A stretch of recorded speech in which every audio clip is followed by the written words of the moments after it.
జనాభా ఆధారంగా లోక్సభ సీట్ల పెంపు దేశ సమైక్య స్ఫూర్తికి విఘాతం కల్పిస్తుంది.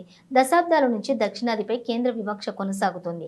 ప్రస్తుత డీలిమిటేషన్ ప్రతిపాదనతోటి పార్లమెంట్లోని ప్రాతినిధ్యంతో పాటు అన్ని రంగాల్లో దక్షిణాదికి అన్యాయం జరుగుతోంది. ప్రగతిశీల విధానాల ద్వారా జనాభా పెరుగుదలను విజయవంతంగా నియంత్రించిన దక్షిణ భారత రాష్ట్రాలను అన్యాయం జరుగుతోంది. జనాభా ఆధారంగా మాత్రమే డీలిమిటేషన్ చేయటాన్ని మేము తీవ్రంగా వ్యతిరేకిస్తున్నాము. జనాభా ఆధారంగా లోక్సభ సీట్ల పెంపు అన్యాయం మాత్రమే కాదు, సమాన ప్రాతినిధ్యం యొక్క ప్రధాన సూత్రాలను కూడా దెబ్బతీస్తుంది. ఈ ప్రతిపాదన అమలు చేయబడితే అధిక జనాభా పెరుగుదల ఉన్న రాష్ట్రాలకు అనుకూలంగా ఉండగా భారతదేశం అభివృద్ధికి గణనీయంగా దోహదపడిన రాష్ట్రాల రాజకీయ ప్రభావాన్ని తగ్గిస్తుంది.